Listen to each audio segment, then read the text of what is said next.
to be the foremost provider of business and financial content, empowering readers to make informed decisions in Nigeria and Africa.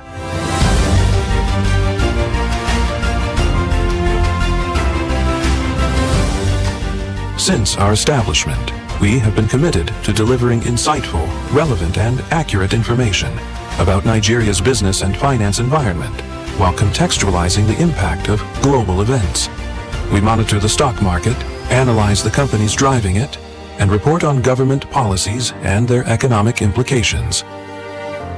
From decoding market trends to dissecting economic shifts, we offer actionable investment ideas and serve as a compass for decision-makers navigating complexity. Beyond headlines, Business Day fosters discussions on critical economic issues through impactful conferences and events.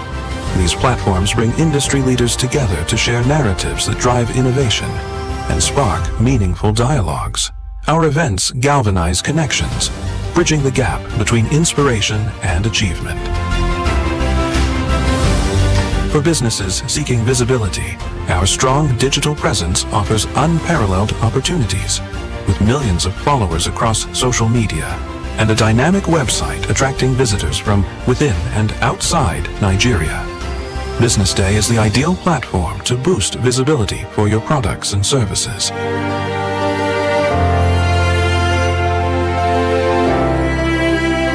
If you're looking for in-depth analysis and expert opinions on Nigeria and Africa's business landscape, Business Day is your guide.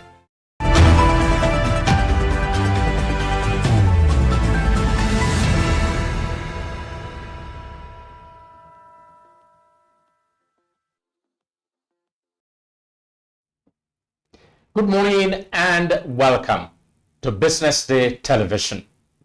This is Business Week, a weekly program during which we analyze some very topical economic developments in the Nigerian economy. Before we get into that conversation this morning, let me remind you of some of the top headlines in today's news. The National Pension Commission, PENCOM, has reviewed investment guidelines for pension firms in the country, allowing them now to invest pension assets in securities issued by parent companies of their respective pension fund custodians. After spending more than 57 days in captivity, 15 worshippers abducted during a vigil in Edda, Oniyo in Ekiti State, have now regained their freedom. Nigeria's Hydrological Services Agency is warning of heavy flooding ahead, and this will be felt in a number of Nigerian states, persisting till September, according to the agency. If you follow football like me, you must have stayed awake last night watching the England-Mexico match, perhaps one of the best matches in the course of the 2026 World Cup. OPEC and its associates have increased output and export quotas for members as we continue to see increase in oil flow from the Gulf following the ceasefire between the United States and Iran. Now let's get on to today's conversation. Joining me in the studio as usual is Bumi Bailey, head of our Africa Economy Desk, and of course, Lolade, the editor of Business Day. We thought it wise to start today's conversation by just looking at the controversy that has emerged around the claims by the International Monetary Fund that as much as 2% of Nigeria's GDP is missing. Did you hear that? Missing from the 2026 budget. And this is not a claim by a political party. It is the International Monetary Fund. Lolade, what's going on? It's a lot to unpack, really. I mean, it's shocked everyone. I mean, for the IMF to, draw attention to this, it's really big. 2% of GDP spent outside of the budget. And that raises a lot of fiscal transparency concerns. That comes to about 8.8 trillion naira. And that's quite significant because it's like the health and education budgets combined. So it's quite appalling. I think it really raises serious questions about fiscal transparency. Truth is, even though we have been on this show, we've praised the reforms of the government since 2023. Truth is, actions like this take away from those reforms. We've talked earlier about how there's a widening trust deficit between the people and the government. This only amplifies that now, because if you are having to go through very tough times because of the reforms that the government is implementing, you'd expect that they'll lead by example and just ensure that everything is brought right on the table. Everybody knows what to expect. There's transparency. But if the government is spending as much as 8.8 trillion outside of the budget, which means that it probably didn't even get NAS approval, then there's a big problem, and it really is something to look at. Bumi? In fact, when I first saw it, I was actually surprised coming from IMF, because if you've noticed, since 2023, IMF has actually been the one, I think with the World Bank, has actually been, lauding or applauding Nigerian efforts, towards the removal of the reforms. And now they're actually coming to say, we've spot these gaps. Do you understand? It's actually interesting that they are not really just one-sided or so. It would be interesting for me to hear the World Bank. But for me, I just think that it's actually sad coming at a time where we are trying to improve the image of the Nigerian economy, especially to foreign investors. At the time we're trying to get investors. Trust is an important aspect to get FDI, especially FDI investments. So my own is, it took a while, do you understand, for us to more like get this game. We're even reaping the benefits now, slowly. But now this is happening. It's more or less like asking, could it send us backwards in terms of investment, in terms of how everybody sees the economy? Because apart from that, when you have this gap in your budget, especially to those like international lenders, do you understand? And then you also have the aspect of those credit agencies. It affects how they trust you, especially in how you spend your budget. And how they rate you as well. They just rated us the highest rating in like 14 years. Is it 14 or it's highest 2014 in May? So what if Moody does another upgrade? How that's actually going to affect that credit upgrade. This is just happening at a time when Nigeria is gradually trying to reap the benefits, and you have this thing coming. I think it just creates an opportunity for people to just constantly doubt the data being put out by government, and that's not good for us. Because for me, so this is about the integrity as well. Even funny enough, this now amplifies discussion about how the government are not transparent with their budget. Because there's always been discussions around the lack of transparency, the trust deficit, and all around the budget, how it's being spent. Now this will amplify those discussions. My own is IMF. For me, I think they should not just hold back in 2026 budget. They should go to previous budgets. Have we started spending 2026 budget already? But of course, they're still overlapping budgets from 2024. That's the thing, the confusion. Sometimes when I see all this, it just gives me is all of this from that confusion, or this is a deliberate omission?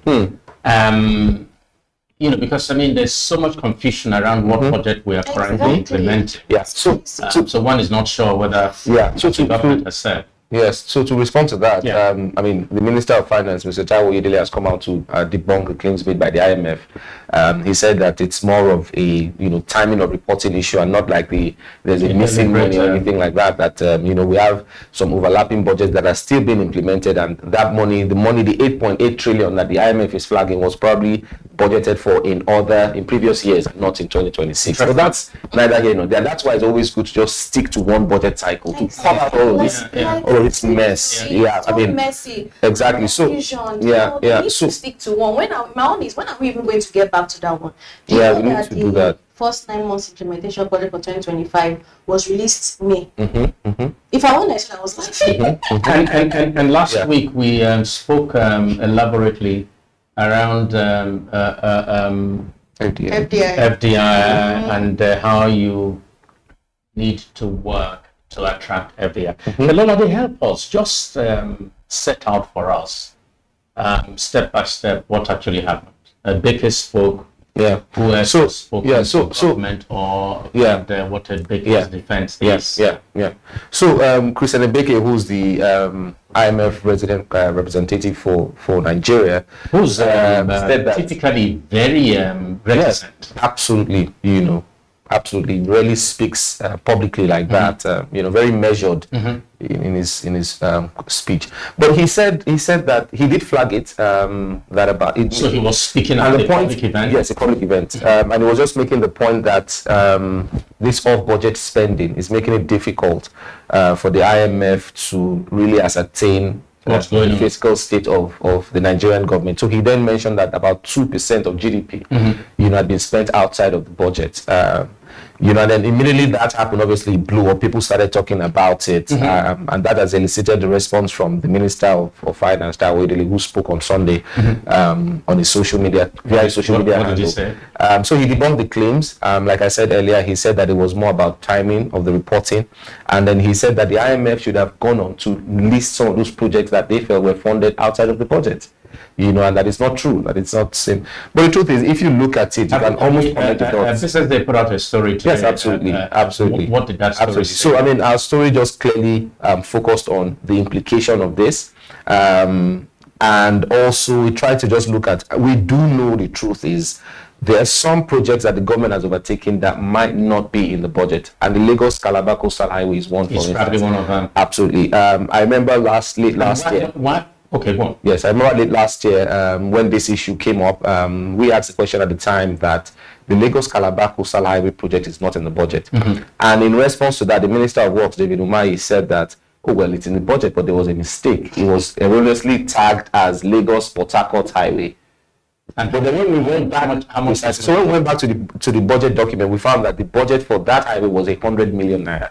Right. Which didn't make any sense. That's laughable. Yeah, if you look at it, the government has spent nothing less than $1 billion on the Lagos-Calabar Coastal Highway already, and that's about 1.6 trillion. And they have a budget of 100 million. So it doesn't make sense. Assuming it's the So how do you even make such a mistake, such a critical project? You're saying that despite all of the checks that the budget document needs to go through, it was not spotted.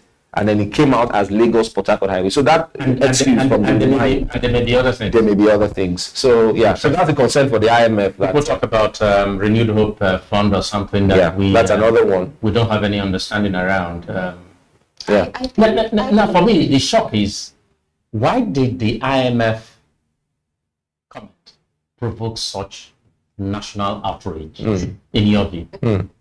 I think the truth is, a lot of people already believe that this administration is a little bit corrupt, even though there's been reforms that has helped to just reposition the economy. People still have their doubts about transparency, really, at the very highest level. And so when the IMF drew attention to this, people get to know that, yes, it's all what we've been thinking about. Yeah, so I think that's why it's really blown up. Even Dr. Ebeke himself is surprised that the matter has blown up this much. He didn't expect. It's because you have an international organization, drawing attention which to something like this. Supporting Nigerian reform. You'd expect the opposition party to do this, but it's coming from the IMF this time. APC, people will PDP, they will just think it's for their own interest. But you have IMF. What would they gain by calling Nigeria? So it's not political at all. So are we to blame Nigerians now for raising sawdust over this? Everywhere I've been lately, WhatsApp platforms is the subject of conversation. No, but absolutely, it should be. They've done it again. It should be. Some say they should get really a World Cup trophy. It's really embarrassing. It is. There is an interesting point in my view here, and that's about the competence of opposition parties and even competence of the ruling party itself. How come PDP, ND, whatever the other parties are only just responding to the IMF comment? Why is it, if they truly have serious analysts in-house, why didn't they flag this themselves directly? I think they probably don't even know what's going on. Or don't know. So they're just reacting now. They're just reacting now that the IMF has drawn attention to it. I guess a lot of people are distracted. They're all distracted, working towards the general elections for 2020. I know that, but one of the things that worries me is if you ask any of the parties who's your spokesman on the economy, who's your chief economist in your party, none of the parties have a senior economic person. Yeah, so that would make it difficult for them to spot things like this anyway. Yeah. So that's for me is a big problem. Yeah, it's a So gap. are we saying that they don't have like an economic council or like? Well, I mean, I'm not aware of any. I've not seen any. Yeah. I remember then during Peter Obi when he was going for presidential election. That was before. Was he? I can't. Was he before? It's about 2023 now. Yeah, he had a council like of different private stakeholders from different segments of the economy. What about now? So, but now, Yeah, but we're talking about so now. now, so what happened with what I hear is that because he didn't win, people got tired. They just wanted to focus on, So he's their busting lives. cupboard and off they don't the trust- initial document that was prepared.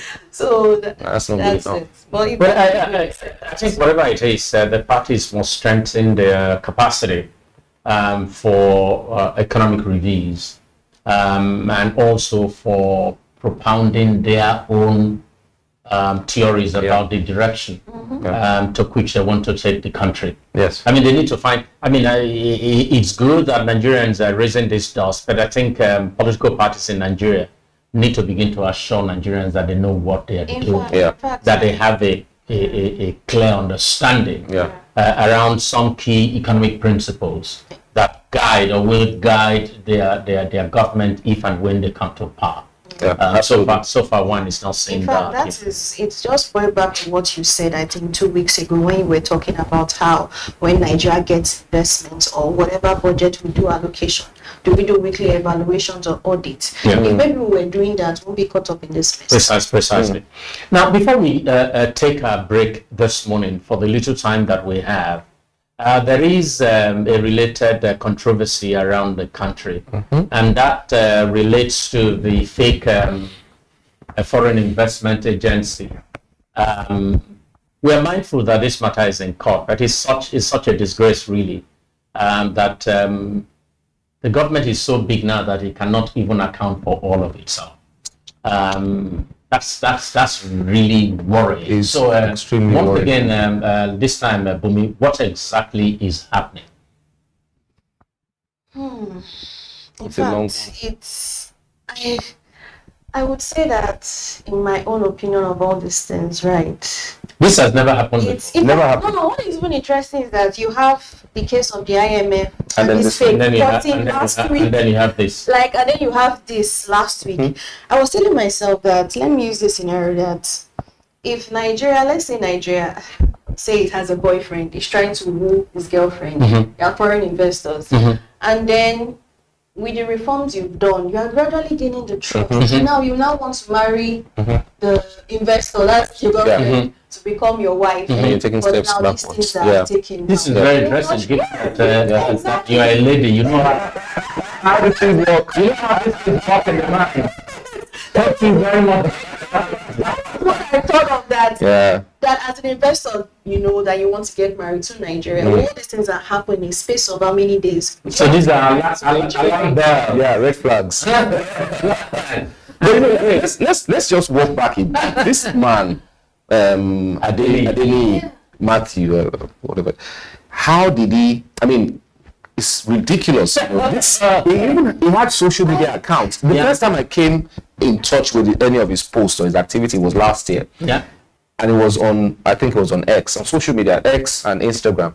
He posted something, appreciating the president for lifting a waiver for his council to employ 314 staff. And nobody said anything. Nobody there. said anything. In fact, some of the staff, which turned out very helpful for us for the investigative piece that we put out this morning, because we reached out to some of those staff to just talk to them about how they got recruited and everything.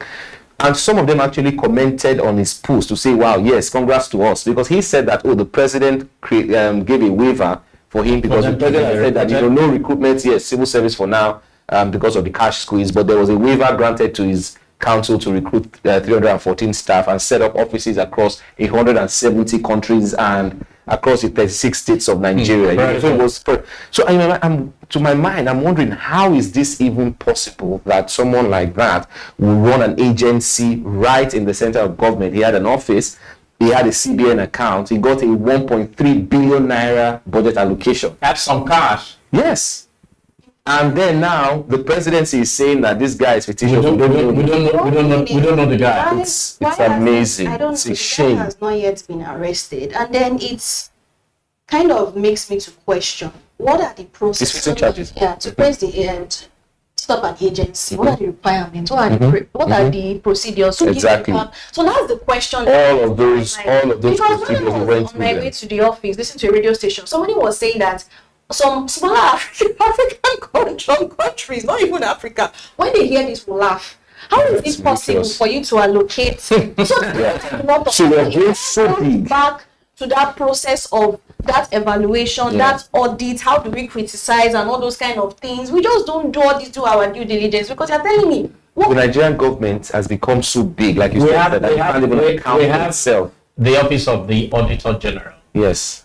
We have the two arms of the National Assembly. I mean, with this, it's enough to say the National Assembly should be scrapped. Absolutely. Because What are they doing? they have demonstrated no usefulness. I mean, is it- And they passed the budget. They passed the budget. Exactly, where there was a 1.3 billion allocation. Apparently got a cut out of We said, the... why is this even, the question is, why is this even coming up now?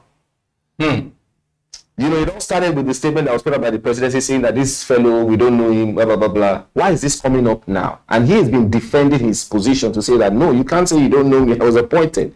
I don't know. And I even have a budget. I have staff. My own is, what was the process? I just need to know that. The interesting thing is Some that... directors, even at the CBN, should answer questions. The interesting thing is, in a similar case in the past, you would hear of a fake person that you cannot trace. But this guy is not fake, he's real. It's absolutely He's not on the wrong. He's not. He's never defending himself, Absolutely. saying, hey, look, Yeah. don't mind what they're saying. Yeah. He's had meetings with foreign nationals, the Thai ambassador, Malaysia's ambassador. He's had multiple meetings, even with this same government official. So Anyway, we must go on break here, and if we have time when we come back, we'll return to this matter, whether it is fake or whether it is not fake. This is Business Week. We are going on a short break. We'll be right back. Please don't go away. Thank you.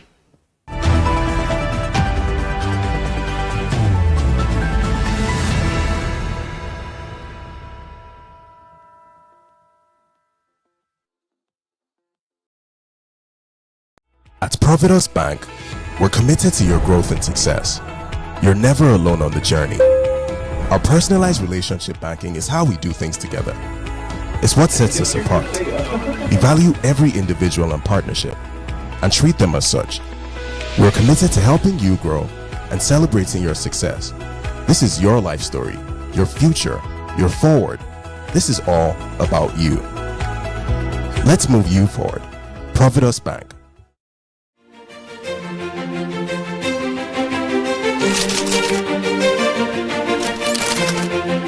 I am, of course, a great admirer of the impeccable credibility, professionalism, and business savviness of BusinessDay. If you really mean business in Nigeria, start your day with BusinessDay.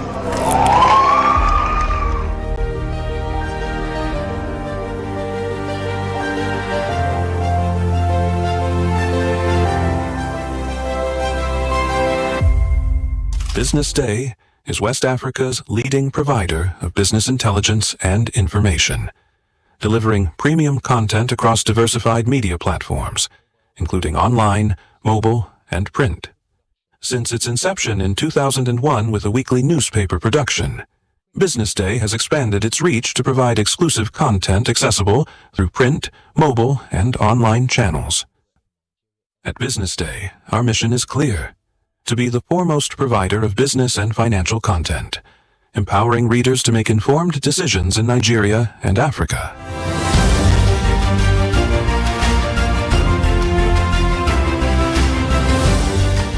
Since our establishment, we have been committed to delivering insightful, relevant, and accurate information about Nigeria's business and finance environment, while contextualizing the impact of global events. We monitor the stock market, analyze the companies driving it, and report on government policies and their economic implications. From decoding market trends to dissecting economic shifts, we offer actionable investment ideas and serve as a compass for decision makers navigating complexity. Beyond headlines, Business Day fosters discussions on critical economic issues through impactful conferences and events. These platforms bring industry leaders together to share narratives that drive innovation and spark meaningful dialogues. Our events galvanize connections, bridging the gap between inspiration and achievement. For businesses seeking visibility, our strong digital presence offers unparalleled opportunities. With millions of followers across social media and a dynamic website attracting visitors from within and outside Nigeria. Business Day is the ideal platform to boost visibility for your products and services.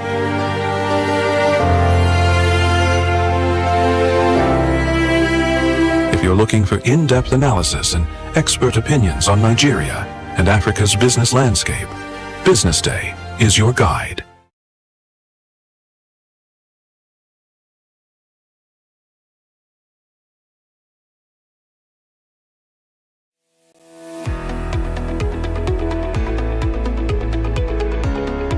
This is Business Week, a weekly program brought to you by Business Day Television. And we're live from Lagos, the nation's commercial capital, bringing you the latest insight into the stories that matter for business and the economy. I am Deborah Eze. Onyeka Valentine. I am Destiny Momo. My name is Elizabeth Moses.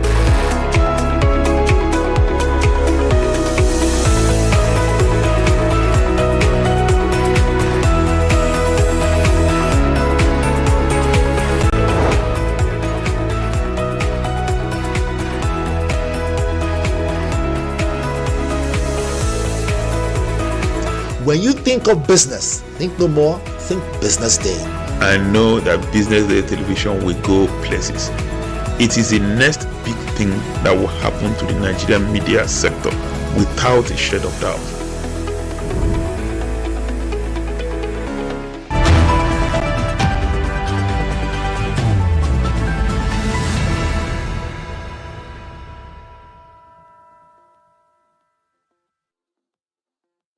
Welcome back.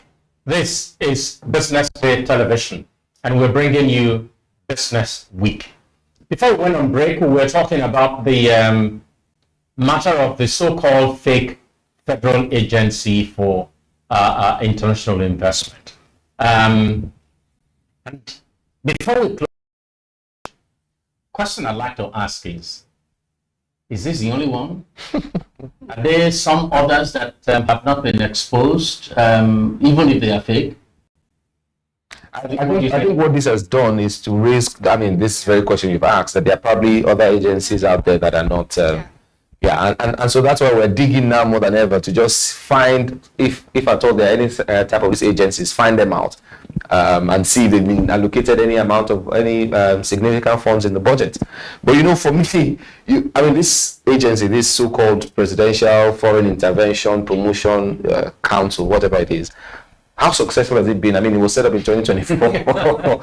How much have we got in FDI? Yeah, the same work that is supposed to be. But that's another matter anyway. We don't know the reason why it was set up. Yeah, so it tells you that it wasn't to do the real work, but for something else, and that is the real indictment. In fact, my own question is, how many agencies do we have in the country? And does the government know? That's the thing. How many do we The have? National Assembly, do they know? Can they account for all of them? Yeah, and that's the problem you have when you have a rubber stamp National Assembly. It's the same thing. Yeah. This National Assembly, and I said it the other day. This National Assembly would be perhaps the worst National Assembly since this republic. Absolutely. Whether it's the matter of the IMF flagging the unreported spending in the budget, or the coastal highway, the presidential aircraft that was acquired without appropriation. Yeah. So you have a litany of these stories. Yeah. It's because of the kind of people we have in that House of Assembly. Now, when you see them talk about some relevant and serious stuff, that's why there's a mockery now. People don't take them serious again. What a pity. It's people mock them, but unfortunately, we are spilling a lot of cash on the National Assembly. The annual budget for the National Assembly is so humongous that it's a pity that the country gets absolutely nothing in terms of value. For how much you're spending on fact, them. the IMF should not even just stop Africa, they should go to states. States they are less transparent compared to the federal government. If you look at the state's budget, you will not see a breakdown. Maybe, for example, capital expenditure, you will just see budgeted and actual. You will not see a breakdown. Where did the money go? How was it utilized? You will not see so is the attempt at breaking these things down that exposes the exactly. When you break it down, you're able to stop those gaps. Or as questions. You will not do that. Anyway, all right. We will keep talking about this until we get to the end of it. What is clear, this could not have happened without a very high level of complicity. No question about it. And I mean a high level of complicity in the federal government. This is not just a dream or a nightmare. It is real. And as we have said here, it takes away some of the shine in terms of reputation for Nigeria and indeed this government. Now let's go on to the matter of T+1. We have seen significant correction in share prices. We don't even know whether it has ended. We have seen comments from the international agency that had primed Nigeria for upgrade, FTSE, and then we have seen comments from the Securities and Exchange Commission. There's so much confusion and perhaps so much pain as well. So Lolade, please help to shine light on this madness. The whole idea behind the T+1, I mean, a very landmark development really when it was implemented in June. It was supposed to see to it that stock transactions are initiated and completed within 24 hours. Right, so that's the whole idea of T+1, and that would have, I mean, it would have been the fastest timeline for settlement in Africa. Yes, absolutely good. If you look at the structure of the market today and the role that retail investors are increasingly playing in the market, then you would understand why the NGX thought it right to introduce this, because retail investors need fast settlement. You need cash right now. You need to buy something and you want to be able to sell your stocks, and then you get the money credited to your account almost immediately. So you would understand that. But the truth is, while there's been some winners from that, from that new regulation, it's also impacted foreign investors. And it's simple to see why. Because for a foreign investor, you have to go through a global custodian. You have a custodian who houses your funds for you and makes your investments. The custodian will partner with local custodians in Nigeria. So typically when you want to buy shares, you go through your global custodian. He alerts the local custodian. You fund your Naira account. You make the purchase, and all of that process takes more than 24 hours. Right? So the hiccup for them then became, okay, so if you want to align with the T+1 settlement time, it means that you need to pre-fund your Naira accounts even before you're sure which stocks or what you want to do with the money. But you have to have Naira in your account already, so that the global, once the information is given to the custodian, the local custodian can always just, because the account in Naira has been funded. Right, so you have, but the problem is a lot of foreign investors do not want to hold Naira. Sit their cash in Naira. Precisely, because I mean, you can't take away the fact that these foreign investors have had their fingers burnt in the past by just holding Naira. So in effect, we are not at that level. We are not at that level yet. For them to pack cash in Naira. Precisely. So that's the problem we're facing. So a lot of them would rather just say, you know what, I don't want to hold any Naira, but I cannot conclude this process in 24 hours. So when you spotted this now, didn't the Nigerian Exchange Limited, didn't they notice? No, of course they do, but they don't see any reason why you can't pre-fund your account with Naira. But that's their own. These are foreign investors. And they also make the point that foreign investors now contribute very little compared to what they were contributing in 2014 to trades in the market. So what's the point? Is it that we stay at that low level, or is it that we want to attract more? Precisely, we want to attract more. Then you have to. That's the argument. So you have to do the right things, create the right environment for them to come in. Could it also be the reason, also apart from the profit taking that affected the market cap? Could that have affected the market cap? No, of course. You know what will happen once the NGX releases data on the what's it called now? transactions, right, accounted for by domestic and foreign portfolio, foreign, you would likely notice that there will be a decline, in foreign transactions. But the truth is, I mean, the month of June was a bloodbath in Nigerian stocks. 13 trillion wiped out of market cap. Yeah, you can't put that solely down to T+1, of course. There was a lot of profit taking, people who had waited, and typically you see this at there's a summer, people want to pay school fees. Precisely. At the end of the first half of the year, people are, reevaluating their portfolios, they are selling down, they are taking a lot of profit. People and there were also speculations about people making plans for Dangote refinery as well. So that's, so it's not all about T+1. No, it's all about that. But that also has had some sort of impact on foreign inflows. If they not take note about this, right? My own is what happened to the FPI inflows we got in Q1. Q1 we got about almost $10 billion. Yeah, but that didn't go to equities. It went to bonds. 90%. So what's for Q2 now? So if this hiccup is not resolved, it will keep a lot of foreign investors away from the market. So and I got deep pockets.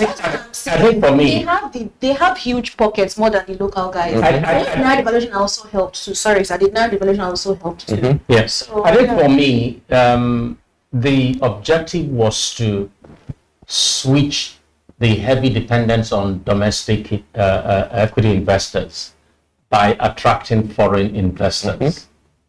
And the effect has been opposite. So the question you then ask is two questions for me. Was there wide consultation before the T+1? And then secondly, Lolade, now that we are in a crisis, what do we do? Good. So to the first question, there was consultation, but it was limited. From what I heard, because we spoke to a number of foreign investors for a story that we put out last week, just looking at the impact it had on them, and they said they were not fairly consulted. But there was a lot of consultation with the domestic investors who were happy with it anyway. For them, faster settlement means that the local custodians for the foreign investors would have been there as well. Flag. But at that time, they didn't see any reason why the foreign investors might balk at the idea of pre-funding their account with Naira. Right. Yes, until this happened. But you should have thought about it. Now this goes back to the CBN. It means that we cannot stop and just go on clapping for ourselves. There is still reticence among foreign investors about bringing in their money. So we need to begin to think about what more you can do to build confidence in foreign investors. Absolutely. But the question that I asked you was, what next? Where do we go from here?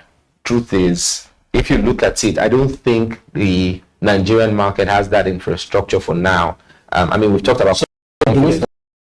I think maybe if we have a situation where T+1 works for local investors and then we revert back to T+2 for the foreign investors, then that buys us time to just build confidence. If these foreign investors keep trading in the market, they see that whenever I need to pull out my money, I can do that easily. Then they start to have more confidence in the Naira because the Naira has been stable for a while. So if you have that situation, then that confidence would gradually come back up and they can do that. And the reason why I think they shouldn't be treated the same way. The reason why I think they should even act this fact, because it's in a way it may dampen how the H2 outlook will be in terms of FDI investment. I mean, we've talked about the T+1, we've talked about the Fed agency, we've talked about the IMF. So there's so much of headwind, and we need to begin to. When it comes to foreign investors, because if foreign guys cannot really trade like that, the transaction, the number of time of frequency of transaction will reduce. And what happens? That affects you know what I think. You know what I think. Affects the currency, affects the pressure on the naira, and we're back to. You know what I think. The person who would have been maybe not be most concerned about this news, but who would have been significantly bothered about this news would be Dangote,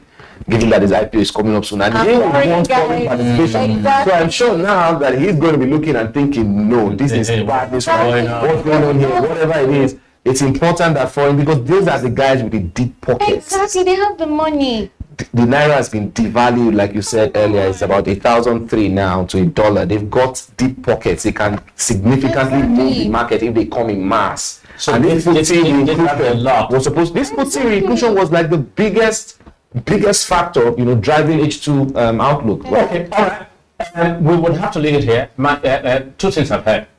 The FTSE upgrade was meant to be the biggest thing that had happened to the Nigerian equities market for a long time. And the NGX and the Securities and Exchange Commission have their work cut out. They must walk this back and find a way to resolve this. Absolutely. That's one. Secondly, is the part about the lesson we take from this. When next we issue guidelines that have significant impact like this, we need to have proper consultation. But it's not just proper consultation. There's no hurry to say it should start now. Perhaps you say it will start in 6 months. In that 6 months, it gives you time to make changes. Make changes here. But you know, the affliction of the military and the matter of with immediate effect has been a big problem in Nigeria, and I hope that especially financial organizations like the NGX and the others will take note of this. Before we go today, we will like to just look at half-year performance of African economies. And we see some bright spots, we see some not so bright spots. So looking at growth, looking at inflation, and looking at outlook for H2, Bumi, you would have to take the lead. Okay, so when I try to see how H1 how Africa has, especially when you had the Iran war that started in March, but now there's a ceasefire, I was just affected a lot of African countries. I mean, in the aspect of inflation, we talked about Zambia becoming the major bright spot, and we have Angola too.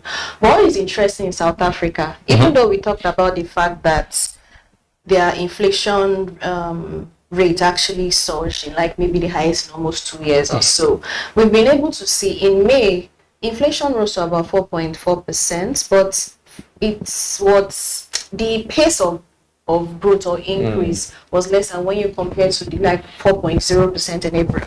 So, and the reason why is that when the Iran war kicked in March, Ramaphosa, what he did was to reduce or suspend fuel tax imports. Right. Yes, because I heard that South Africa also has a refinery, but it doesn't produce. It doesn't produce enough.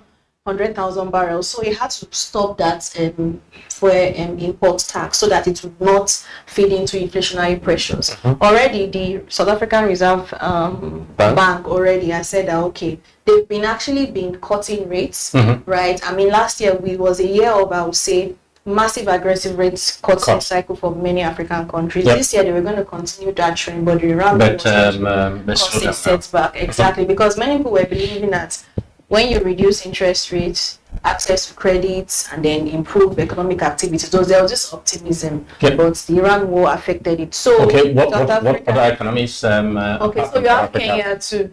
So interestingly, Kenya also, like South Africa, they actually recorded a decline in inflation rate for the first time this year. And what was interesting for me is, although I don't think they actually called for tax and for import tax. Yeah, so I think it's majorly because of there's more food production has increased and more of just an harvesting. But so that had to cushion the fuel. Yeah, so but one another thing that we actually look at is also in terms of currency, another one. So the major bright spots, Nigeria. That's why we retained our spot as the best performing stock market because of how our naira stabilized, you know. And then we benefited essentially from local production of petrol. So that was why I'm saying that if this is not taken care of, it would affect ranking that Nigeria has actually gotten. I mean, I talked about how the fact that Nigeria has been the top performer since June, even when we had that sell, right? So.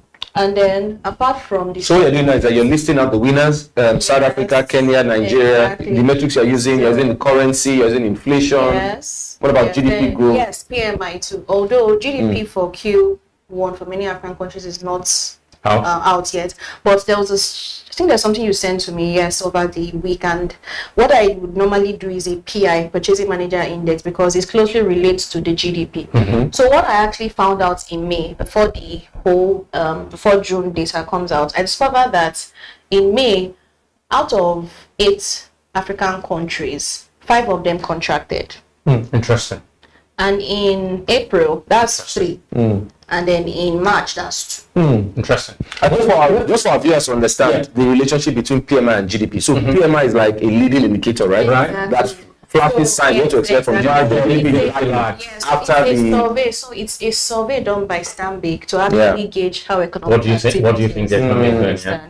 So that is what they actually did. But So that provides an early signal. yeah, but interestingly, in June, South Africa and Kenya expanded. Interesting. Where is Ghana in all of this? Ghana. So Ghana is still, I would say, at 50.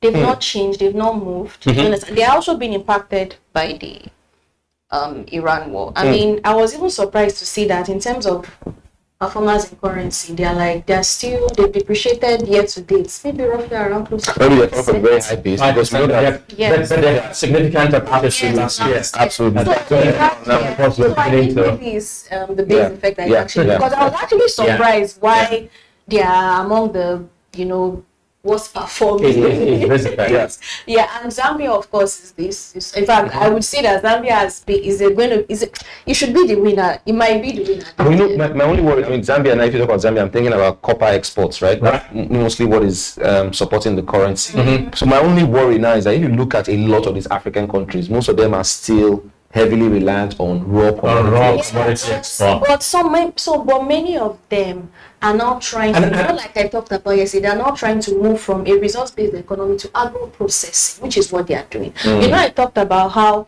Congo, for example, if you look at the FDI, the charts that we last week, we saw Ethiopia, we saw DRC, imagine, we saw Cote d'Ivoire, able to pull those investments. What does that say? So they are beginning to understand that, foreign investors, they're actually interested in us. Let us do more. Do you understand? By moving from just having the raw commodities to adding some value. And there's actually a chart where shows that natural resources are high demand. The one you sent to me also, how many foreign guys are now talking about how Africa is resource rich, So they've now realized that if we continue to export these raw materials, we lose out. Now, another emerging trend that I'm seeing happening is gold. And it's not just about gold. It's the fact that many of the countries are making noise about semi-processing and I think that's going to help, even if it's just in another thing that worries me is Guinea, for example. They stopped exporting their gold resources. Some of these countries have stopped exporting their resources. And I asked my question, is this a good thing?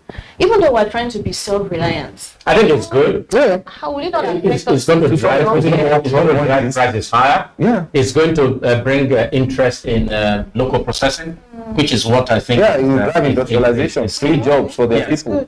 So you can see they are really being thorough. They are really. And that's how come they're able to attract foreign direct investment. Exactly. So that's what they are doing. Although because that's the only new thing they can do now. Although by tomorrow, after we release their World Investment Report for last year, so it will be interesting to see what it is. Fantastic. In terms of closing out on this, final comments from Lolade and then Yes. I mean, for me, I just think that the matters involving the IMF and the fake council, I mean, it's such a mess. It takes away from all of the gains that the positive image that we're trying to build for ourselves as a country. So we have whether it's to fellow Nigerians or it's to outsiders, investors, and all of that, it's just a mess, and it just widens that trust deficit. And yes, the government has a duty to quickly resolve this and just ensure that this type of things don't happen again in the future. Thank you. Bumi, final word? So, for me, I just think these bad events that have happened, the frequency of the bad events in just 1 week, it says a lot, especially for not only for FDI, for FPI also. I feel that if this is not tackled, our outlook for investments or even outlook for next year will just be dim. Fantastic. All right. We hope that our conversation today on the fake federal government agency will provoke action by the National Assembly. This has really brought their reputation to the carpet. If they care, they ought to sit up. The leadership of the National Assembly has been precisely a disgrace. And we expect that if they are to command that name, that they will do something. Government needs to ensure that gains that it has from the reforms are not dissipated away in these very negative stories. Next week, we're going to talk about the huge solid minerals found by Nigeria. What does it mean? And we will also be looking at outlook for H2, not just for Nigeria, but for African economies as well. That's where we will bring our program today, Business Week, to an end. I hope you have enjoyed it. We will, of course, be here again on Monday with a fresh edition. Thank you for watching. Bye-bye.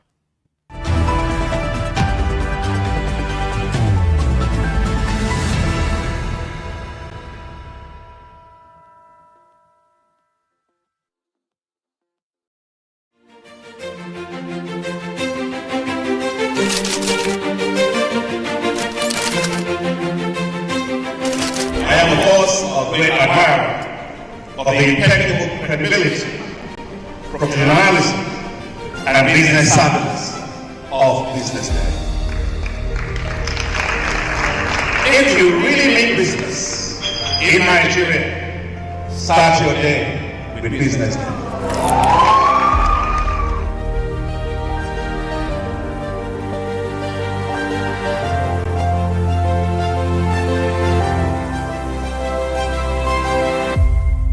BusinessDay is West Africa's leading provider of business intelligence and information, delivering premium content across diversified media platforms, including online, mobile, and print.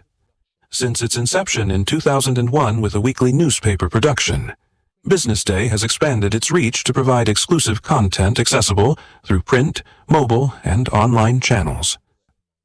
At BusinessDay, our mission is clear: to be the foremost provider of business and financial content, empowering readers to make informed decisions in Nigeria and Africa.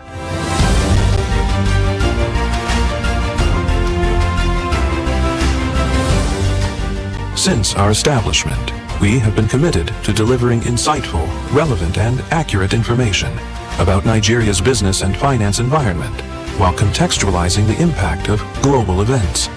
We monitor the stock market, analyze the companies driving it, and report on government policies and their economic implications. From decoding market trends to dissecting economic shifts, we offer actionable investment ideas and serve as a compass for decision-makers navigating complexity.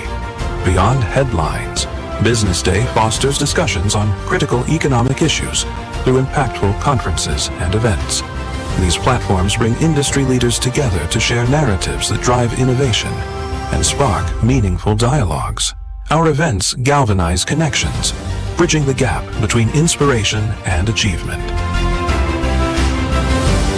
For businesses seeking visibility, our strong digital presence offers unparalleled opportunities, with millions of followers across social media and a dynamic website attracting visitors from within and outside Nigeria. BusinessDay is the ideal platform to boost visibility for your products and services.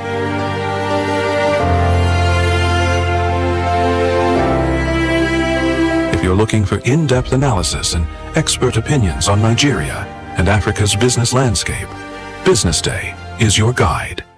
For 25 years, BusinessDay has delivered credible journalism, intelligent analysis, and decision-shaping insights to Nigeria and Africa's business community. Introducing Africa's first AI-integrated website, enhanced with powerful new capabilities. At the heart of the new platform is the AI-enabled chatbot, built to help you navigate stories faster, ask questions, get summaries, and access deeper context instantly. Text-to-speech functionality, allowing you to listen to articles on the go.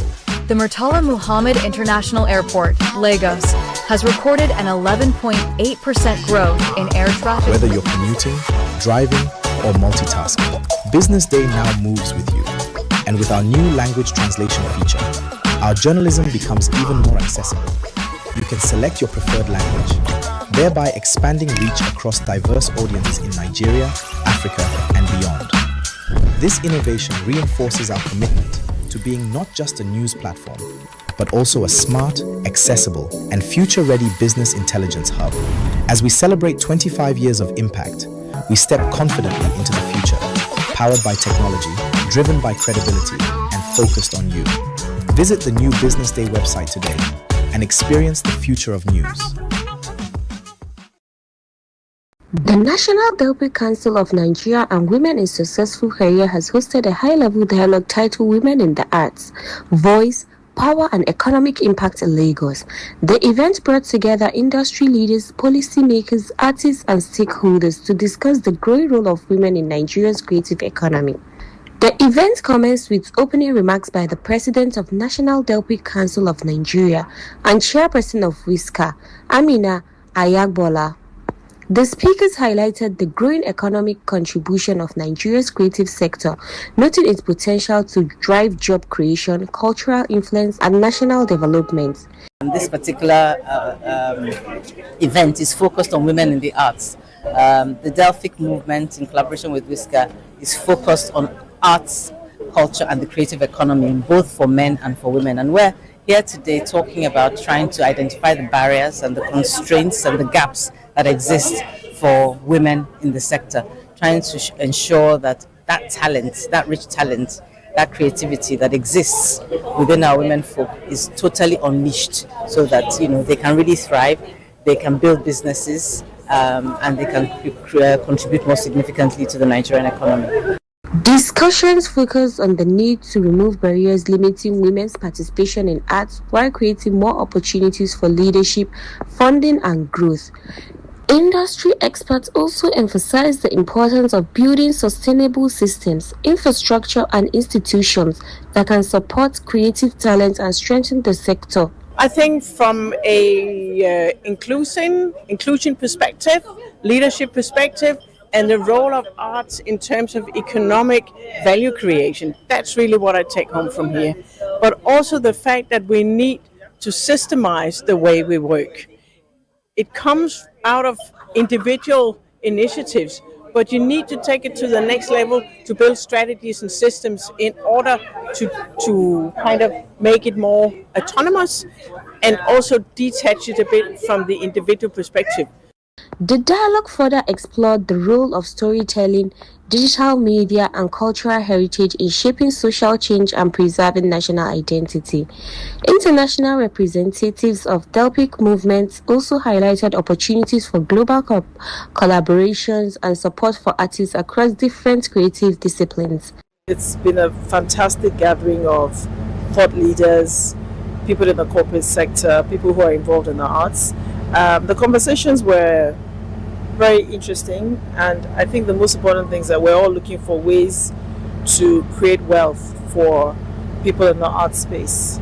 And in doing this, the more conversations we have, bringing more people to the table, hopefully there'll be more traction in terms of creating wealth for people that are involved in the creative arts. Participants engaged speakers during an interactive section, sharing perspectives and discussing challenges facing women in the creative industry. The event concluded with a call for stakeholders to take concrete action that will support women in the arts and unlock the full potential of Nigeria's creative economy. The program ended with an art exhibition and networking section, celebrating the achievements and contribution of women in the sector. Culture can be very healing.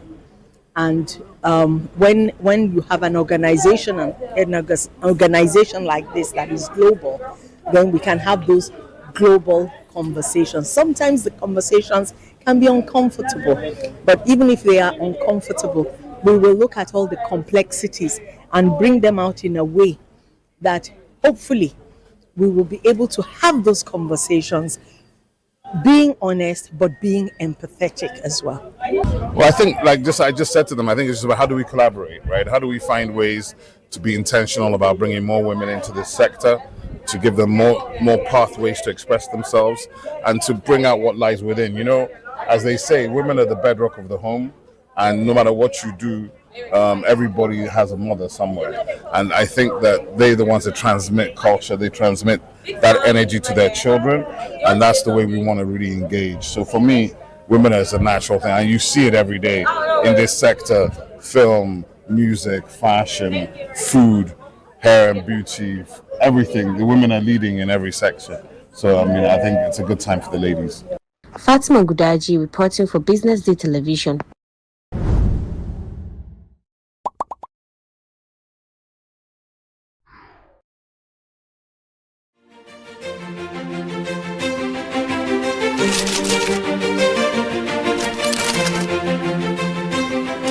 I am, of course, a great admirer of the impeccable credibility, professionalism, and business savviness of BusinessDay. If you really mean business in Nigeria, start your day with BusinessDay.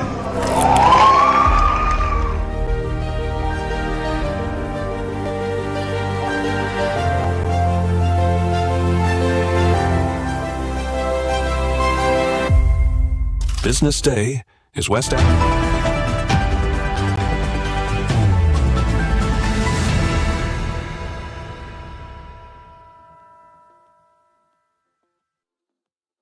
Back to the Business Morning Live Show. Still on our line of conversations this morning, we're examining state police and we're looking at if Nigerian states are ready. As Nigeria moves closer to adopting state police, the national conversation is shifting. The debate is no longer just about whether states should have their own police forces, but whether they have the financial strength, institutional capacity, and governance structures to sustain them. Will state police improve security, or could it create new challenges for the country?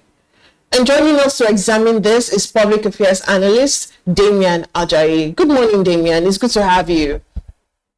Yeah, good morning. It's good to have you. All right, let's go straight into it. State police has been one of Nigeria's most debated security reform.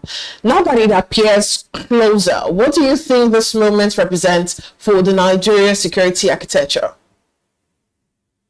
Well, interestingly, like you said, it poses a lot of challenges, just like it poses a lot of opportunities too. The argument has been pro and against. And for people who are proponents of state police, the arguments have been security challenges and weak, inefficient policing system in Nigeria.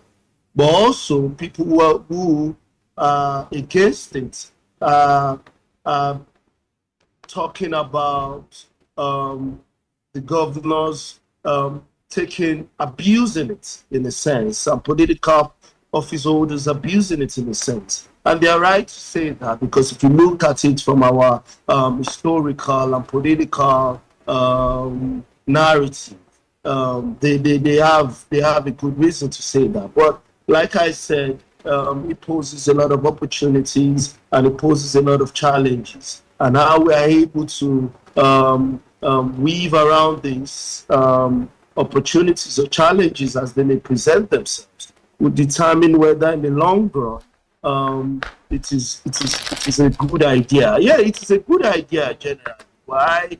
I think that we need a lot of working. We need a lot of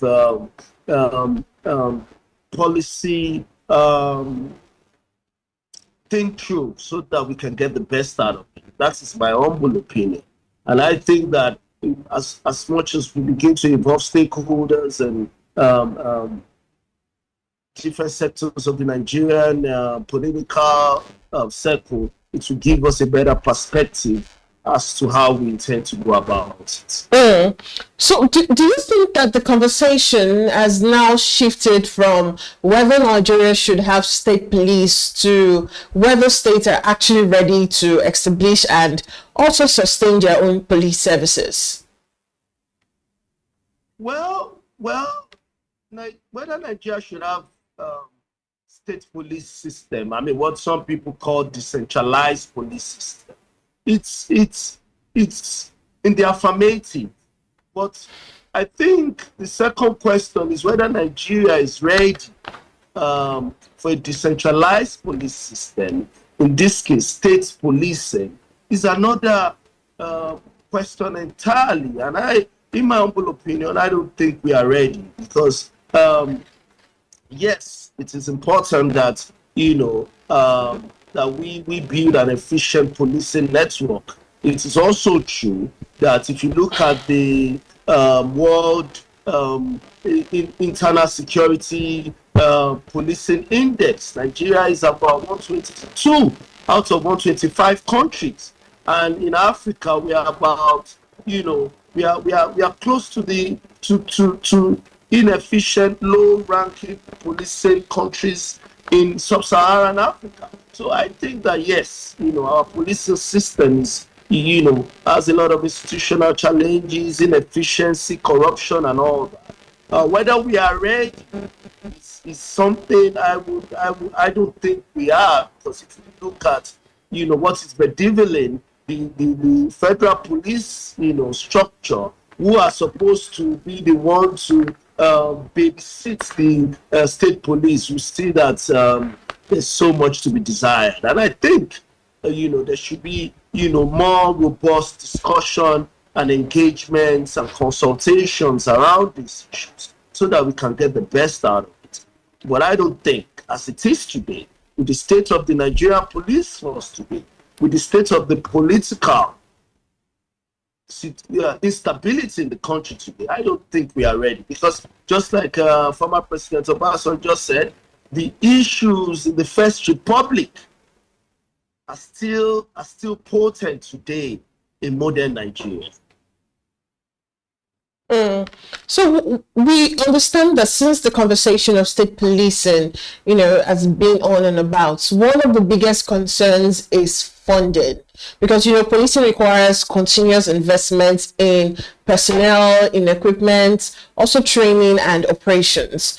So do you think most Nigerian states are financially equipped for this responsibility?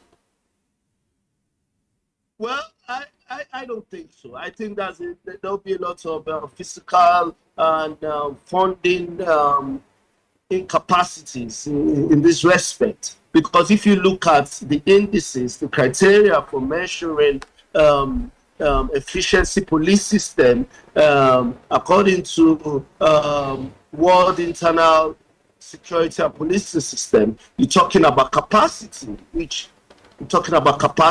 talking about process, you're talking about legitimacy, then you're talking about outcomes. In terms of capacity, you're talking about funding, you're talking about personnel, you're talking in terms of processing, talking about training, professionalism, and all those things. And now, what we by decentralizing the police system into state policing, what we are talking now is more funding, more personnel training, more institutional framework, which a lot of states, cannot handle, because as it is today, we know that a lot of states are battling, with paying salaries, doing infrastructural projects, and a lot of issues. So to break that on, it's going to be a lot of burden.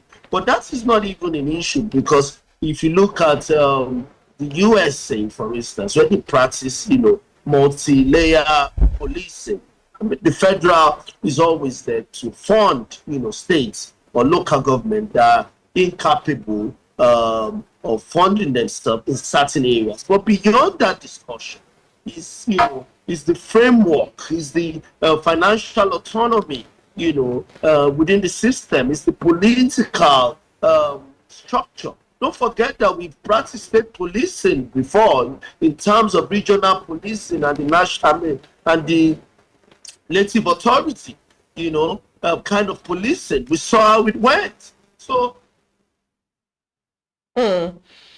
we know that, let me say reports has actually shown that only a handful of states have strong internally generated revenue, while many still rely heavily on federal allocations.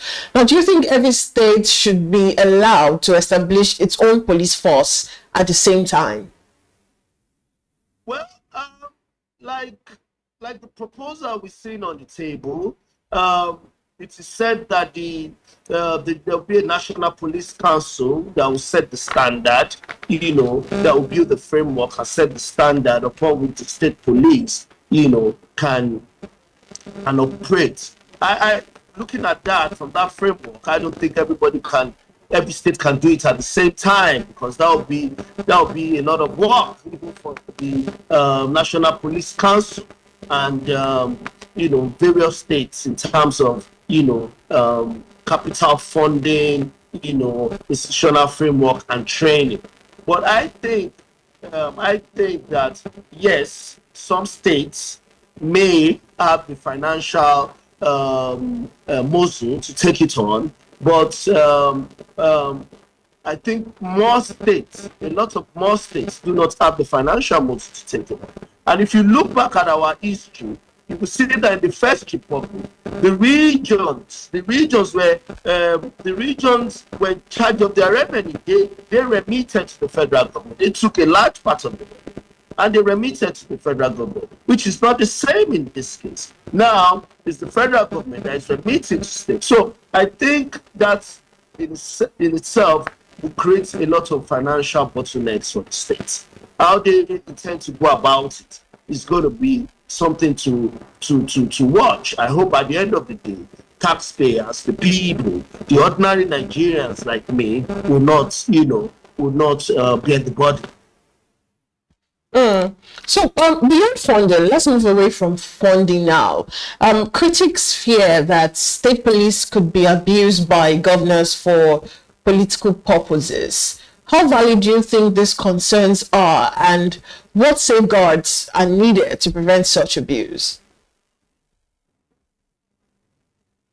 It's a germane concern. It's a germane concern.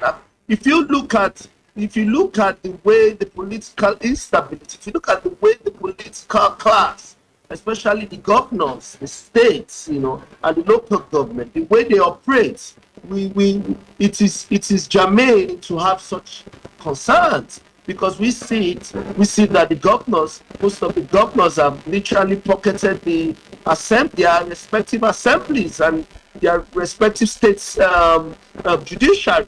So how are we not sure that state police will be pocketed by the governors? And these issues were the same issues that led to why regional policing and the native authorities were cancelled. Because if you look at the Gobia report in 1966, these were the issues that the emirs, the traditional rulers in Yoruba land, the Akodas who became the Olopas, the Danki Dokas in the north, were used, to suppress, oppositions and opponents. And I don't think a lot has changed since the First Republic, because the governors are still, very, very much, draconian, to beg for a better word, very much draconian, very much intolerant of opposition. And I think that, there's a lot to be concerned about in respect to the fact that now you have statements. I mean, we see what's going on sometimes. Even in Lagos, you see the Nigerian police force, fighting with LASMA. You see that going on. Now you're talking about when they both have guns, when they both share, asymmetric weapons, and how it can go. I think it's something we should really sit down and look at, town hall meetings, stakeholder meetings. There are lots of things we can do.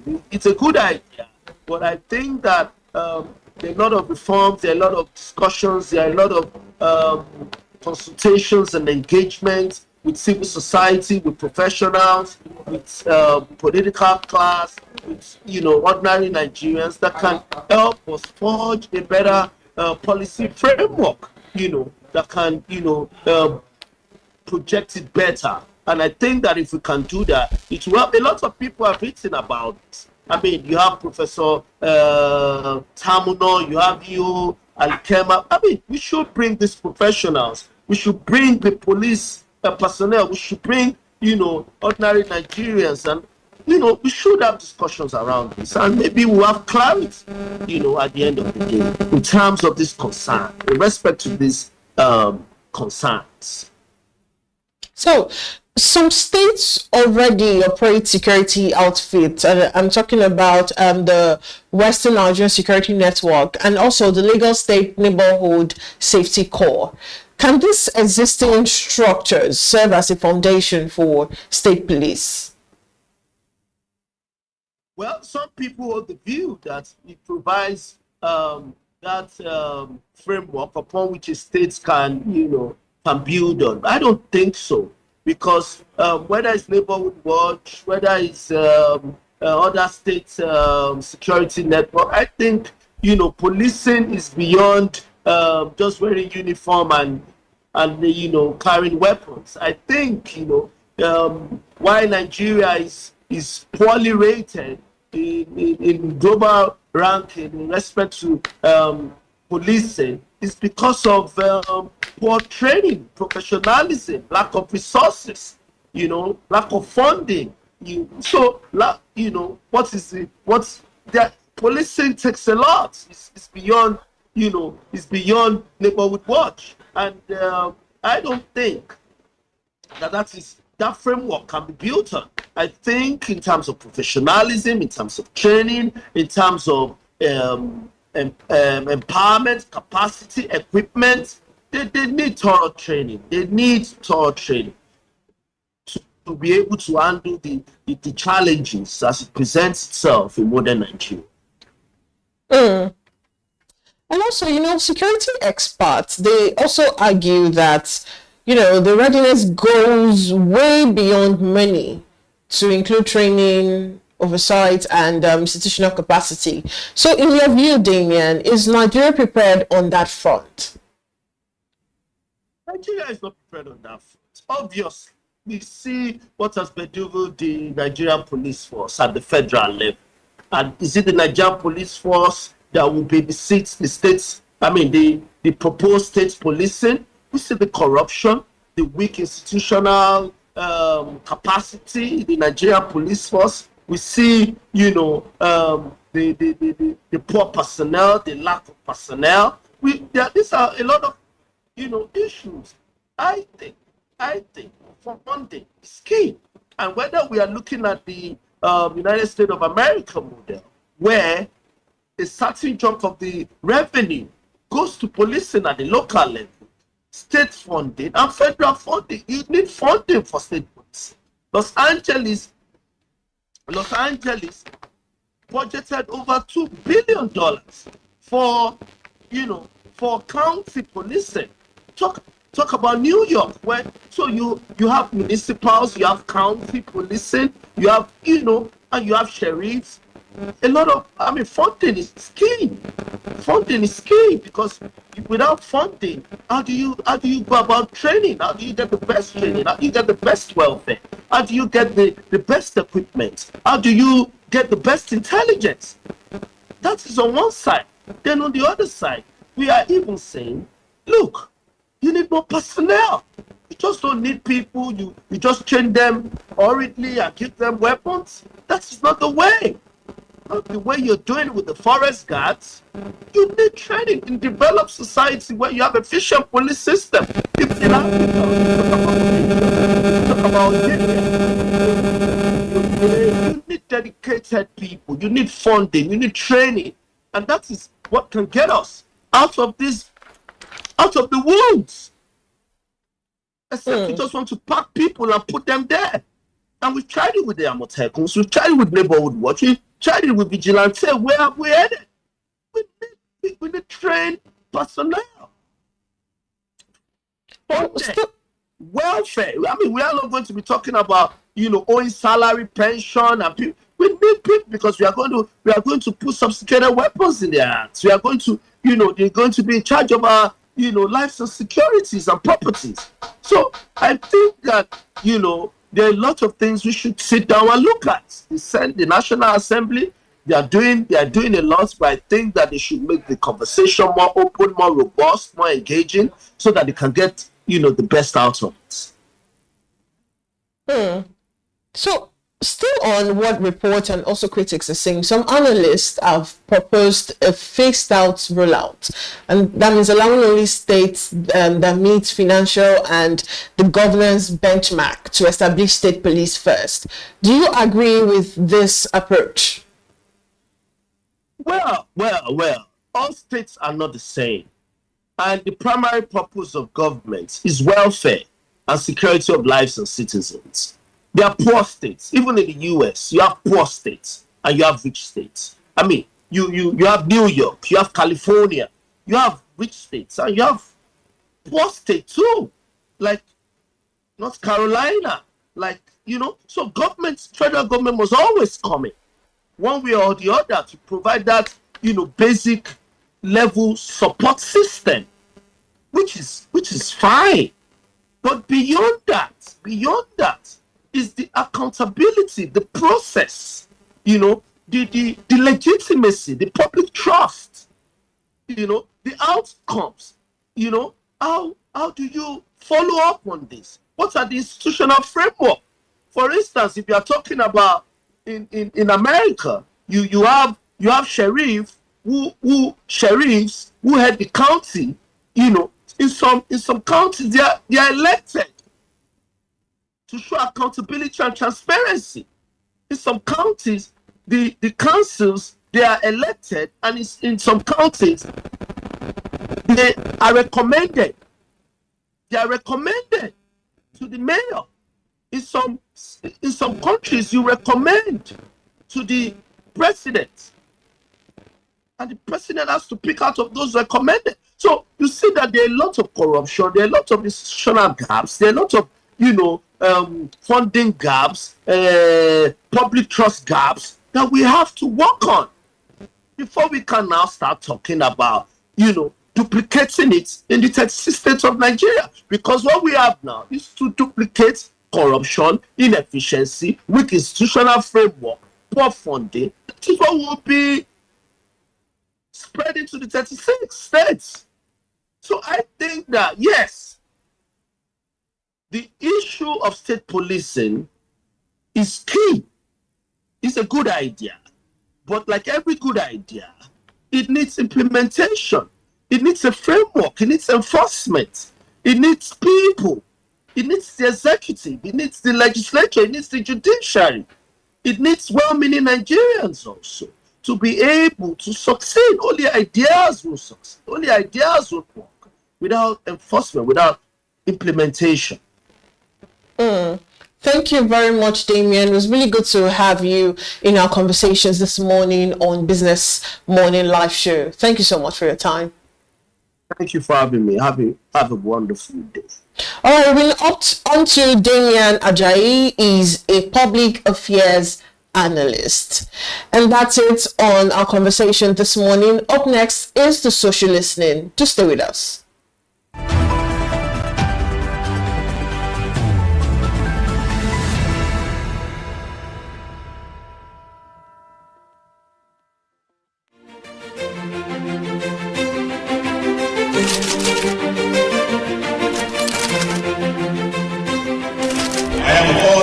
Great admirer of the impeccable credibility, professionalism, and business savviness of BusinessDay. If you really mean business in Nigeria, start your day with BusinessDay.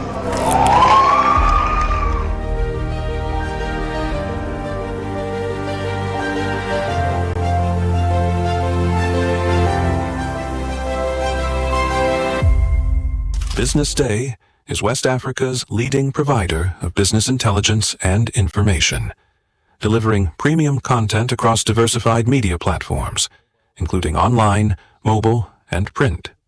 Since its inception in 2001 with a weekly newspaper production, BusinessDay has expanded its reach to provide exclusive content accessible through print, mobile, and online channels. At BusinessDay, our mission is clear: to be the foremost provider of business and financial content, empowering readers to make informed decisions in Nigeria and Africa.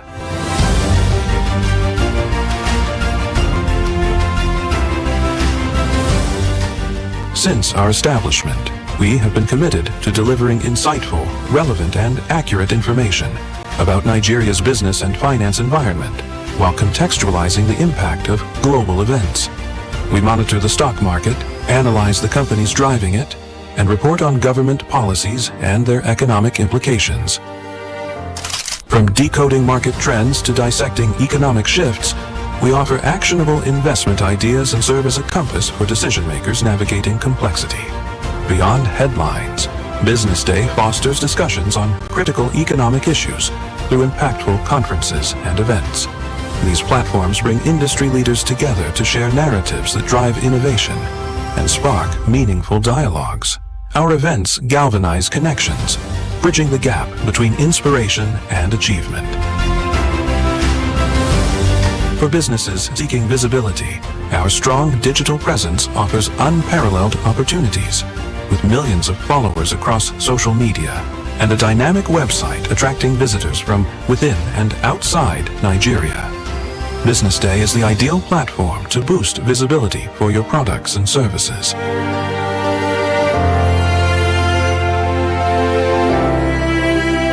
If you're looking for in-depth analysis and expert opinions on Nigeria and Africa's business landscape, Business Day is your guide.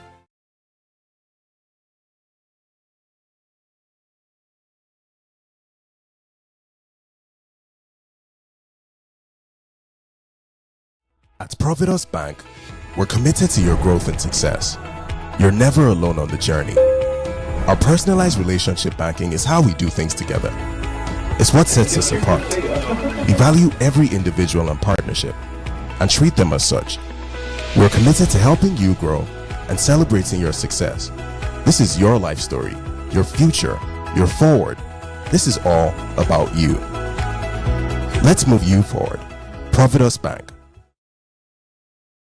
For 25 years, Business Day has delivered credible journalism, intelligent analysis, and decision-shaping insights to Nigeria and Africa's business community. Introducing Africa's first AI-integrated website, enhanced with powerful new capabilities. At the heart of the new platform is the AI-enabled chatbot, built to help you navigate stories faster, ask questions, get summaries, and access deeper context instantly.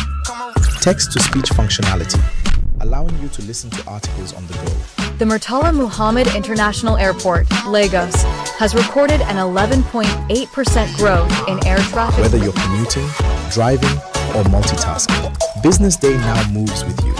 And with our new language translation feature, our journalism becomes even more accessible.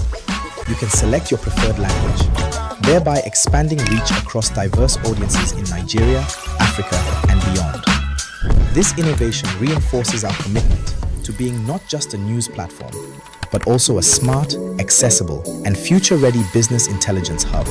As we celebrate 25 years of impact, we step confidently into the future, powered by technology, driven by credibility, and focused on you. Visit the new Business Day website today and experience the future of news.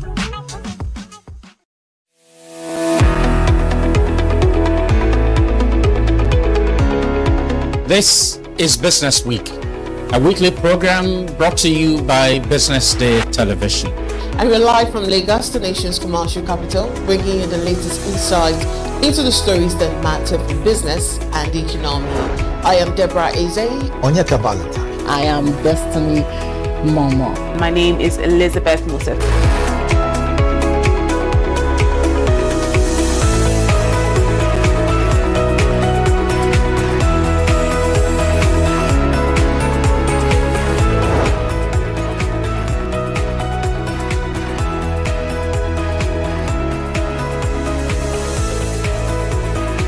When you think of business, think no more, think Business Day. I know that Business Day Television will go places. It is the next big thing that will happen to the Nigerian media sector without a shred of doubt.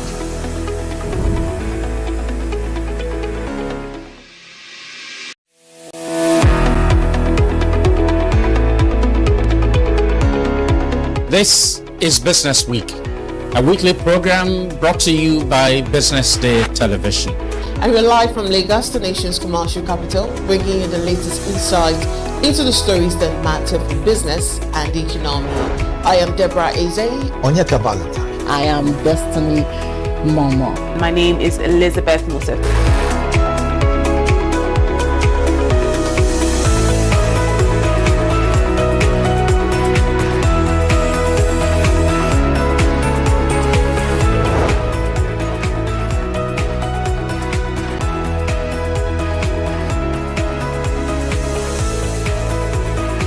When you think of business, think no more, think Business Day.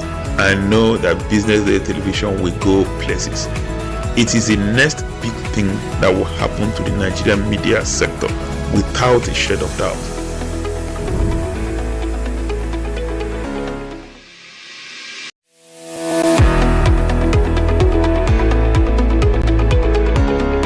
This is Business Week, a weekly program brought to you by BusinessDay Television. And we're live from Lagos, the nation's commercial capital, bringing you the latest insight into the stories that matter for business and the economy. I am Deborah Eze. Onyeka Valentine. I am Destiny Momo. My name is Elizabeth Moses.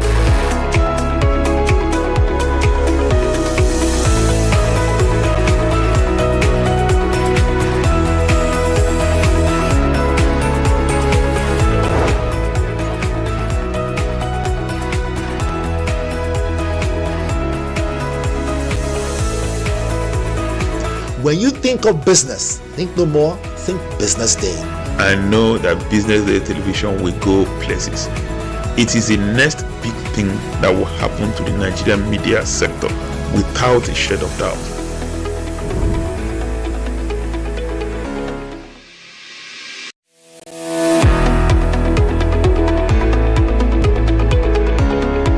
This is Business Week, a weekly program brought to you by BusinessDay Television. And we're live from Lagos, the nation's commercial capital, bringing you the latest insight into the stories that matter for business and the economy. I am Deborah Eze. Onyeka Valentine. I am Destiny Momo. My name is Elizabeth Moses.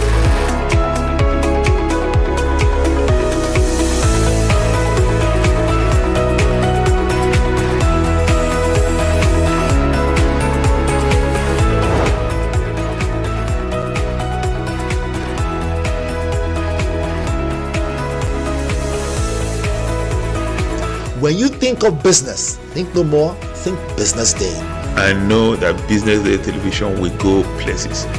It is the next big thing that will happen to the Nigerian media sector without a shred of doubt.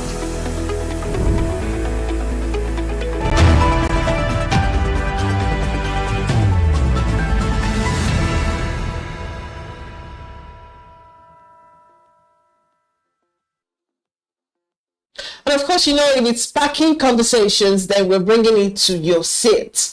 Welcome to the social listening segment, where we bring you the stories, debate, and moments generating conversations across social media. I am Deborah Eze. And now let's get into what is making waves online. For the first conversation this morning, the senator representing Kogi Central, Senator Natasha Akpoti-Uduaghan, has facilitated the installation of a free campus-wide Wi-Fi facility at the Federal College of Education, Okene. The initiative, unveiled on Sunday, is aimed at improving internet access for students and enhancing teaching, learning, research, and innovation in the institution. This was disclosed in a statement issued in Abuja by media aide Mike Idoko. The project comes weeks after the senator launched the Growing Kogi Central Building Our Future 10,000 Economic Trees project, an initiative designed to promote environmental sustainability and economic empowerment in the district. But let's see some of the reactions on social media, how netizens are reacting to this story. Now, the first reaction from Mostar, and Mostar says, in 2026, internet access is no longer a luxury. It's a basic requirement for research, innovation, and global competitiveness. This is how you prepare the next generation for the digital economy. Another reaction from Obiara Iro Emmanuel Ego, and said, this is what we call empowerment, not distribution of billions. No one is seeing or telling youth to go fry akara when you are stealing their future. The only reason Tinubu is in power is because we allowed him to be there. Senator Natasha has done well and deserves another term. And finally from Chomzi, and she said, this woman has done more work for our people than the Senate President himself. Kudos to her. It's actually, a good thing that Nigerians are responding positively to this development. And we all know that in today's world, internet access is no longer a luxury, but it is a necessity.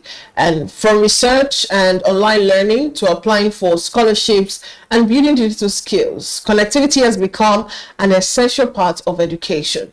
So the installation of free internet at the Federal College of Kogi is certainly a welcome development for students who may have struggled with the high cost of data. But perhaps this should also spark a bigger conversation. Should access to quality internet in our tertiary institutions depend on the goodwill of individuals, or should it be a basic part of educational infrastructure? And as Nigeria pushes to compete in a digital economy, our schools need more than classrooms and lecture notes. They need reliable internet, functional ICT facilities, and the tools that prepare students for the future. Well, good initiative deserves applause, but they should also inspire a broader commitment to making digital access the norm and not the exception. And well done to Natasha. This was really, this was actually outside the box, because we don't really have a lot of this in our tertiary institutions in Nigeria. But let's move away from that story and move to our second conversation today. And we're going to music, where the Nigerian music promoter and socialite Sam Larry has reportedly been hospitalized following a road accident along the Lagos-Calabar Coastal Road in Lagos State. The crash, which reportedly occurred in the early hours of Saturday, involved vehicle conveying Sam Larry and a trailer. Reports indicate that the vehicle collided with the trailer, leaving it extensively damaged. The accident also reportedly claimed the life of Sam Larry's bouncer, who was said to have died at the scene. Well, let's take a look at the video. Sam Larry is inside this fucking car right now. Sam Larry, oh man, moto, bouncer. Almost see accident this morning. Láàárọ̀ yìí. Sam Larry, Bouncer don't die.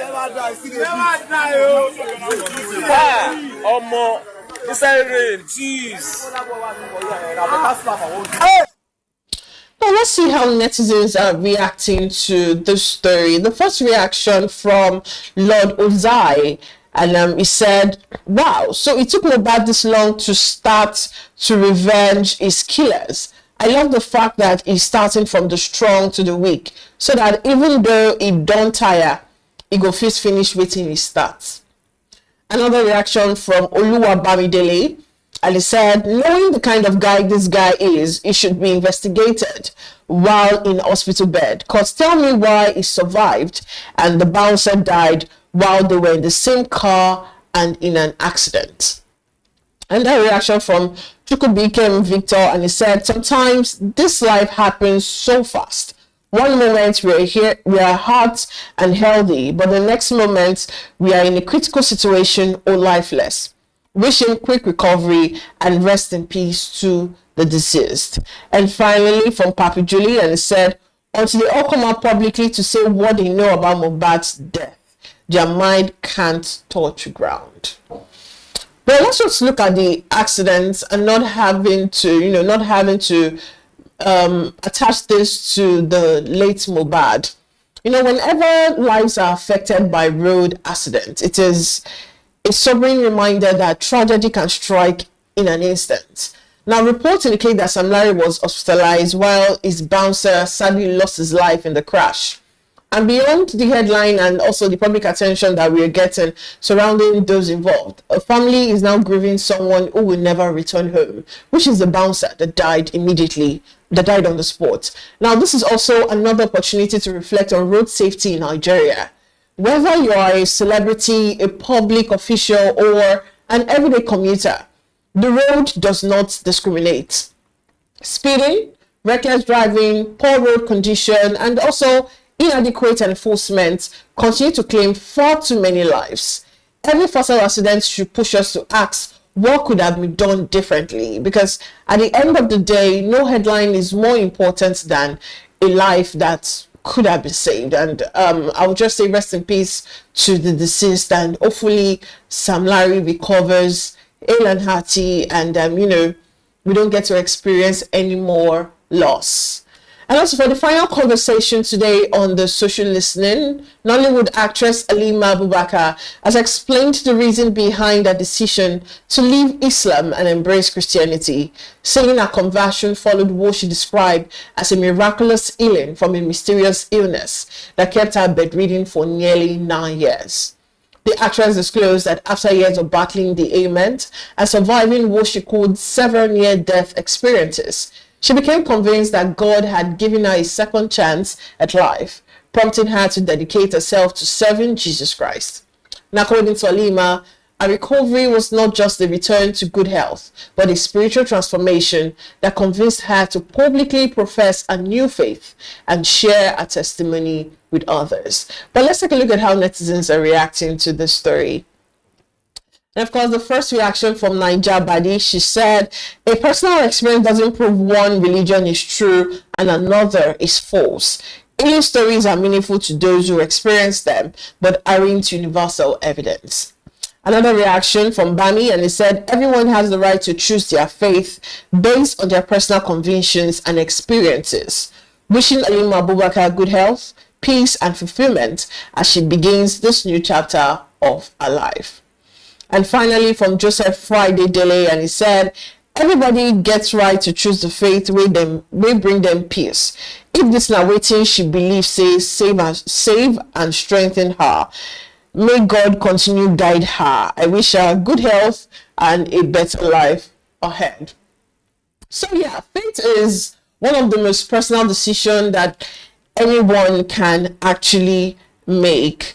And on this note, I actually wish Halima good health, because really whatever faith actually brings you closer to God, survival, and whatever works for you should only matter. It's only what works for you that actually matter. As far as it brings her peace, I think everyone should respect whatever convictions that she has. And that's the wrap on our conversation that's actually making the waves on social media in Nigeria today. My name is Deborah Eze. Same time tomorrow, we'll catch you on the Business Morning Live Show. Do have a good morning.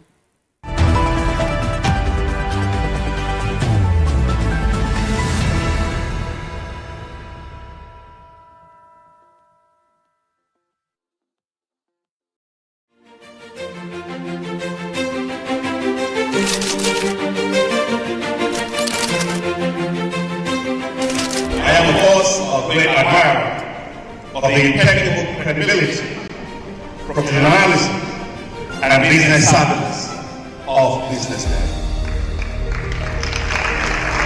If you really mean business in Nigeria, start your day with BusinessDay.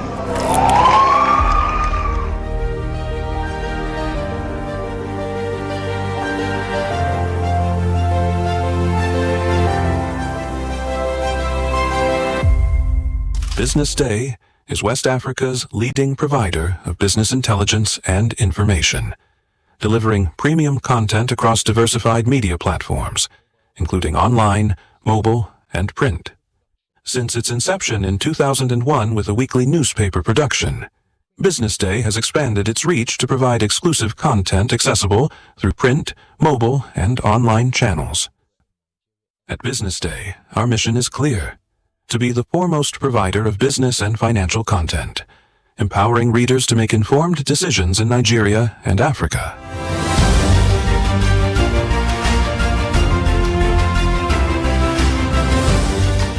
Since our establishment, we have been committed to delivering insightful, relevant, and accurate information about Nigeria's business and finance environment, while contextualizing the impact of global events. We monitor the stock market, analyze the companies driving it, and report on government policies and their economic implications. From decoding market trends to dissecting economic shifts, we offer actionable investment ideas and serve as a compass for decision makers navigating complexity. Beyond headlines, Business Day fosters discussions on critical economic issues through impactful conferences and events. These platforms bring industry leaders together to share narratives that drive innovation and spark meaningful dialogues. Our events galvanize connections, bridging the gap between inspiration and achievement.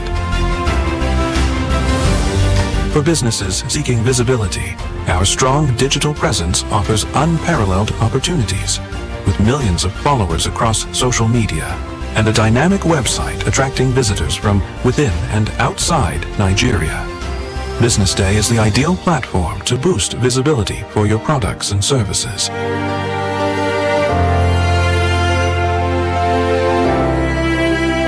If you're looking for in-depth analysis and expert opinions on Nigeria and Africa's business landscape, Business Day is your guide.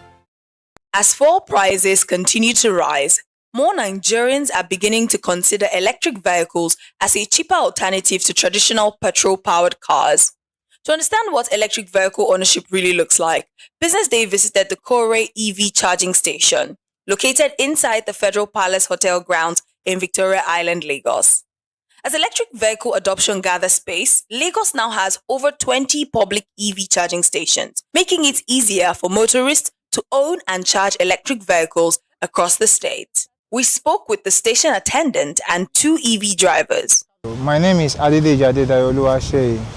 I work for Kore Mobility and I'm a charge station manager there. Who shared practical insights on charging times, running costs, and what prospective owners should know before making the switch. Okay, this is a fast charge. So we have the slow charge, we have the fast charge. The fast charge is DC, the slow charge is AC. So for a fast charge, it depends on the type of cars. I've charged a Cybertruck that charged up to like 3 hours, 100%. And we can charge like a Javan car within 2 hours or 1 hour 30 minutes is done charging. So it depends on the type of, a BYD can charge for like 2 hours 30 minutes or 2 hours. So it depends on the type of cars. But for fast charge, it's much more faster. And slow charge can take like maybe 5 hours to 6 hours to charge fully. And a lot of cars come here to charge, apart from the cars we own, which is the Cab Zero. So we have a lot of private cars coming to charge. So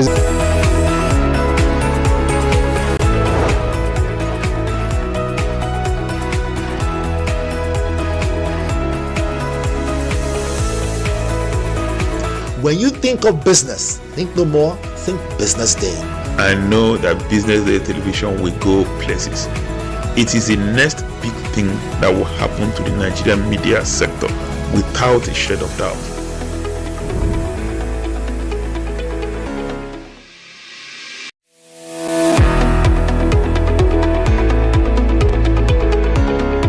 This is Business